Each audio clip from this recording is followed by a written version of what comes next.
I'm going to talk about a failure of intuition that many of us suffer from. It's really a failure to detect a certain kind of danger. I'm going to describe a scenario that I think is both terrifying and likely to occur. And that's not a good combination, as it turns out. And yet, rather than be scared, most of you will feel that what I'm talking about is kind of cool. I'm going to describe how the gains we make in artificial intelligence could ultimately destroy us. And in fact, I think it's very difficult to see how they won't destroy us or inspire us to destroy ourselves. And yet, if you're anything like me, you'll find that it's fun to think about these things. And that response is part of the problem. Okay, that response should worry you. If I were to convince you in this talk that we were likely to suffer a global famine, either because of climate change or some other catastrophe, and that your grandchildren or their grandchildren are very likely to live like this, you wouldn't think, interesting, I like this TED Talk. Okay. Famine isn't fun. Death by science fiction, on the other hand, is fun. And one of the things that worries me most about the development of AI at this point is that we seem unable to marshal an appropriate emotional response to the dangers that lie ahead. Okay, I'm unable to marshal this response, and I'm giving this talk. It's as though we stand before two doors. Behind door number one, we stop making progress in building intelligent machines. Our computer hardware and software just stops getting better for some reason. Now take a moment to consider why this might happen. I mean, given how valuable intelligence and automation are, we will continue to improve our technology if we are at all able to. What could stop us from doing this? A full-scale nuclear war? A global pandemic? An asteroid impact? Justin Bieber becoming president of the United States?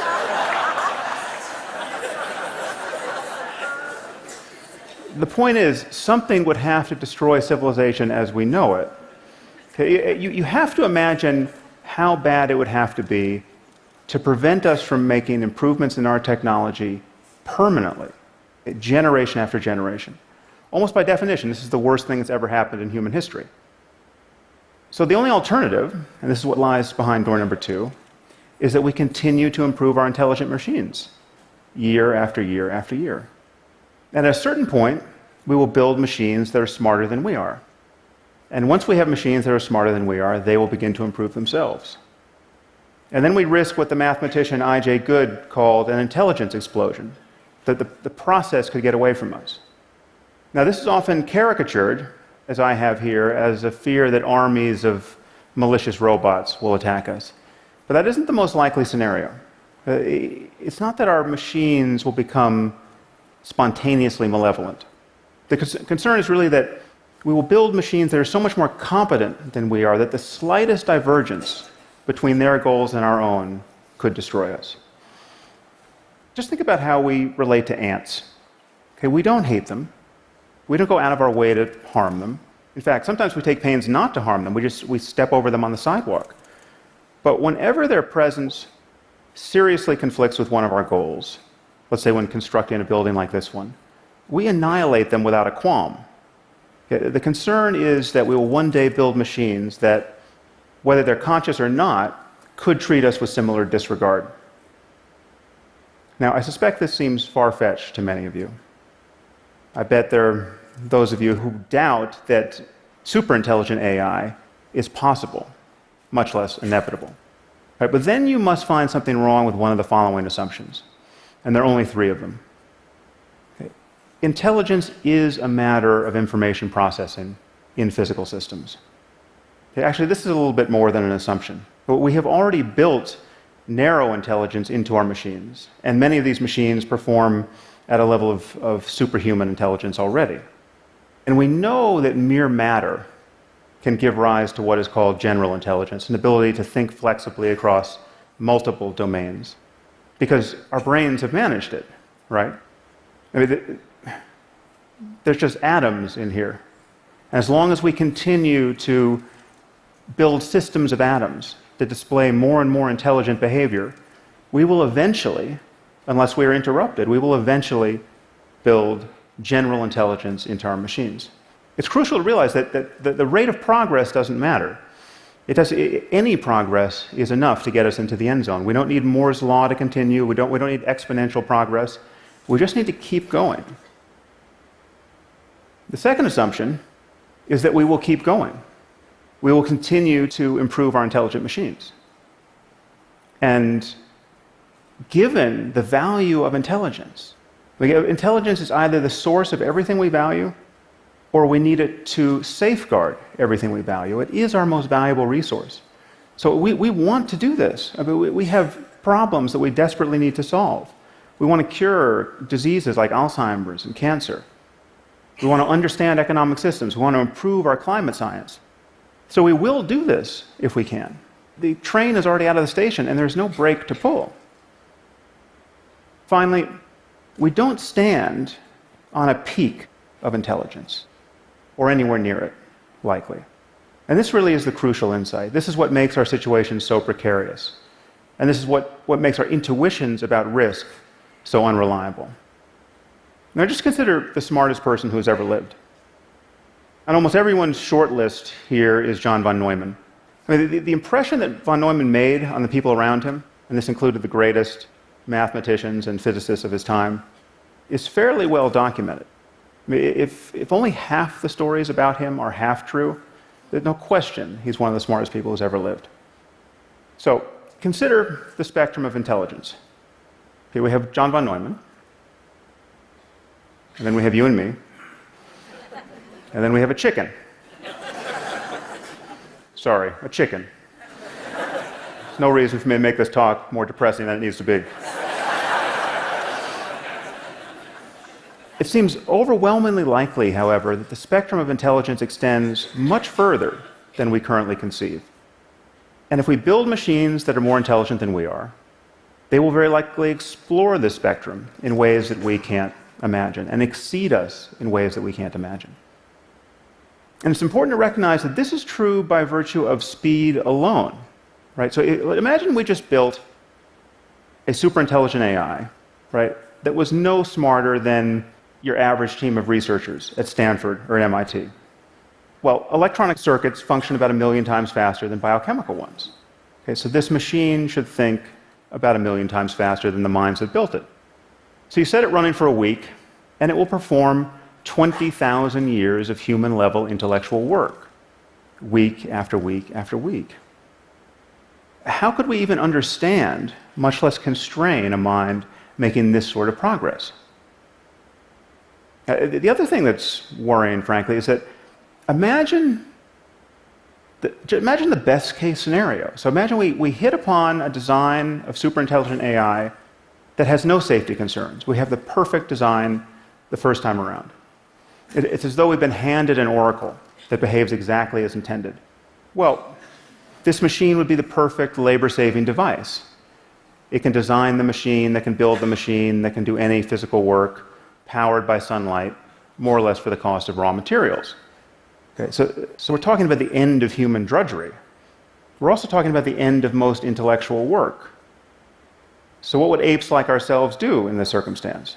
Well, we'd be free to play frisbee and give each other massages. You know, add some LSD and some questionable wardrobe choices, and the whole world could be like Burning Man. Okay.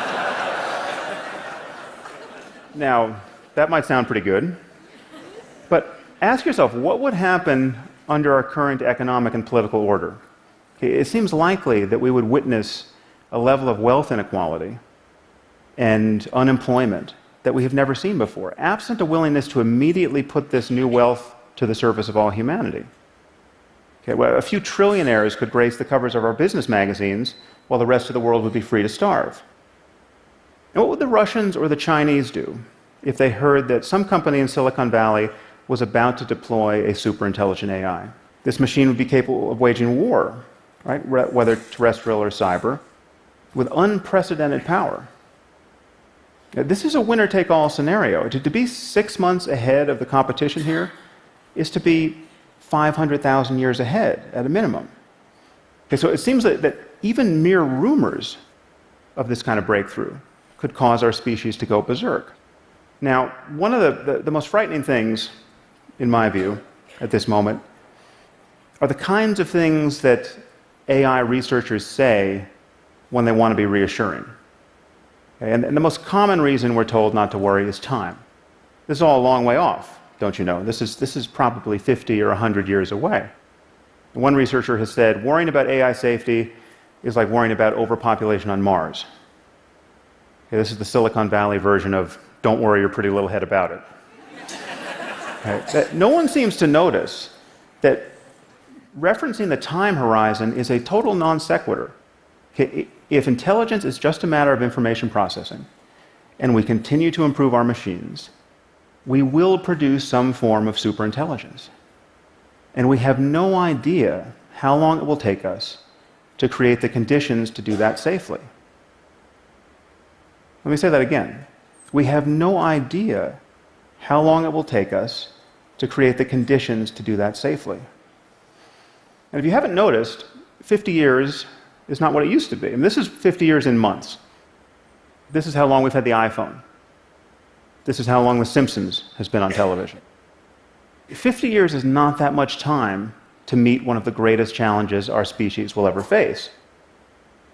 And once again, we seem to be failing to have an appropriate emotional response to what we have every reason to believe is coming. The computer scientist Stuart Russell has a nice analogy here. He said, imagine that we received a message from an alien civilization, which read, "People of Earth, we will arrive on your planet in 50 years. Get ready." And now we're just counting down the months until the mothership lands? Okay. We would feel a little more urgency than we do. Another reason we're told not to worry is that these machines can't help but share our values because they will be literally extensions of ourselves. They'll be grafted onto our brains and will essentially become their limbic systems. Now, take a moment to consider that the safest and only prudent path forward recommended is to implant this technology directly into our brains. Now, this may in fact be the safest and only prudent path forward, but usually one's safety concerns about a technology have to be pretty much worked out before you stick it inside your head. Okay. The deeper problem is that building superintelligent AI on its own seems likely to be easier than building superintelligent AI and having a completed neuroscience that allows us to seamlessly integrate our minds with it. And given that the companies and governments doing this work are likely to perceive themselves to be in a race against all others, given that to win this race is to win the world, provided you don't destroy it in the next moment, then it seems likely that whatever is easier to do will get done first. Now, unfortunately, I don't have a solution to this problem, apart from recommending that more of us think about it. I think we need something like a Manhattan Project on the topic of artificial intelligence. Not to build it, because I think we'll inevitably do that, but to understand how to avoid an arms race and to build it in a way that is aligned with our interests. When you're talking about superintelligent AI that can make changes to itself, it seems that we only have one chance to get the initial conditions right. And even then, we will need to absorb the economic and political consequences of getting them right. But the moment we admit that information processing is the source of intelligence, that some appropriate computational system is what the basis of intelligence is, and we admit that we will improve these systems continuously, and we admit that the horizon of cognition very likely far exceeds what we currently know, then we have to admit that we're in the process of building some sort of God. Now would be a good time to make sure it's a God we can live with. Thank you very much.